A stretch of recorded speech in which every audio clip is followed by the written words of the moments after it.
नमस्कार साथियों, मैं ऋषि आज की जीके की क्लास में आपका स्वागत करता हूं।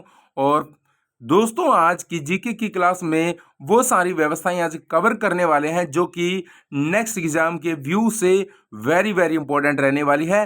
तो लास्ट तक आपने सारी व्यवस्थाएं देखनी है, चाहे व्यवस्था हो चाहे वो कानून हो। तो हमने टाइम वेस्ट नहीं करना है क्योंकि एग्ज़ाम वेरी वेरी इम्पोर्टेंट है, उनके लिए हमने टाइम निकाला है और अभी आने वाले ही हैं। तो करते हैं आज की क्लास शुरू। फर्स्ट हम कर रहे हैं रैयतवाड़ी व्यवस्था। तो रैयतवाड़ी व्यवस्था एक भूमि राजस्व प्रणाली होती थी जिसे ब्रिटिश भारत में 19वीं शताब्दी में लागू किया गया था। और इस व्यवस्था में किसानों यानी रैयतों को या ब्रिटिश सरकार के बीच सीधा संबंध स्थापित हो गया था, जिससे बिचौलियों यानी जमींदारों की भूमिका बिल्कुल समाप्त हो गई थी। रैयतवाड़ी जो शब्द है वो रैयत से आया है, जिसका अर्थ होता है किसान या कृषक। जो रैयतवाड़ी व्यवस्था है इसके प्रवर्तक कौन माने गए थे? थॉमस मुनरो और कैप्टन अलेक्जेंडर रीड ने 1792 में मद्रास प्रेसिडेंसी के 12 महल क्षेत्र में इस प्रणाली का प्रारंभिक रूप विकसित किया। और मुनरो ने 1820 में मद्रास प्रेसिडेंसी के गवर्नर बनने के बाद इसे औपचारिक रूप से लागू कर दिया। अब जान लेते हैं कि इस व्यवस्था का उद्देश्य क्या था। इस प्रणाली का मुख्य उद्देश्य था कि जमींदारों के बिना सीधे किसानों से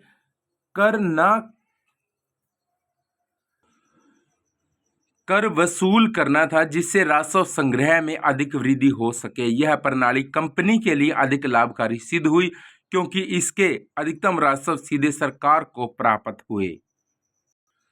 इस व्यवस्था की विशेषताएं क्या रही वो जान लेते हैं। पहली बात करें तो सरकार एवं किसानों के बीच कोई बिचौलिया वर्ग नहीं रहा, मतलब बिचौलिया वर्ग था वो खत्म हो चुका है। दूसरा, भूमि का स्वामित्व किसानों को ही दिया गया, जिससे वो भूमि का विक्रय कर सकते थे और एवं उनको गिरवी भी रख सकते थे। तीसरा है, लगान की अदायगी ना होने पर भूमि जब्त की जा सकती थी। चौथा है, लगान अदायगी की प्रत्येक 30 वर्ष बाद पुनर्समीक्षा की जाएगी। अब इसके प्रभाव क्षेत्र क्या रहे? यह प्रणाली मद्रास प्रेसिडेंसी के अलावा बॉम्बे प्रेसिडेंसी 1818, बेरार भूमि, पूर्वी बंगाल, असम और कुर्ग में भी लागू की गई। और 1836 में विंगेट और गोल्डस्मिथ ने इस व्यवस्था में सुधार किया और 1865 तक यह दक्कन के अधिकांश हिस्सों में भी फैल गई। अब जो रैयतवाड़ी व्यवस्था लागू हो चुकी थी, अब उसके अंदर कोई कमियां भी रही होंगी, उन कमियों के बारे में भी जान लेता है। इससे क्या हुआ कि किसानों को उनकी उपज का 50 तक कर के रूप में देना पड़ता था, जिससे उन पर भारी वित्तीय बोझ पड़ गया। और कर भुगतान के लिए कई किसानों या साहूकारों से ऋण लेने पर मजबूर हुए, जिससे वे कर्ज और शोषण के चक्कर में भी फंस गए। तीसरा है, राजस्व संग्रह प्रक्रिया सख्त थी और अक्सर उसमें रिश्वतखोरी और शारीरिक शोषण शामिल होते थे। चौथा है, जो किसान कर नहीं चुका पाते थे वे अपनी जमीन से बेदखल हो जाते थे और उन्हें बंधुआ मजदूर या नौकर बनकर रहना पड़ता था।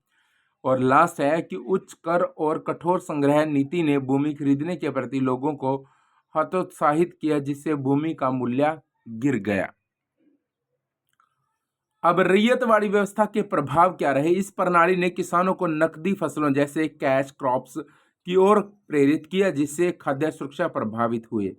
किसानों को भूमि का स्वामित्व देकर उन्हें सशक्त बनाने का प्रयास किया गया, लेकिन उच्च कर दरों और साहूकारों पर निर्भरता ने इस लाभ को समाप्त कर दिया। सरकार और किसानों के बीच सीधे संबंध से कंपनी का राजस्व बढ़ गया, लेकिन किसानों में गरीबी और ऋणग्रस्तता का प्रसार हुआ। मध्यस्थों के अभाव में राज्य का राजस्व संग्रह बढ़ा, लेकिन किसानों की स्थिति दयनीय हो गई। तो साथियों, आज का टॉपिक आपको कैसा लगा? आज हमने रैयतवाड़ी व्यवस्था कंप्लीट की और नेक्स्ट व्यवस्था भी हम जल्द लेकर आएंगे। तब तक के लिए आप चैनल को लाइक सब्सक्राइब जरूर करें। जय हिंद।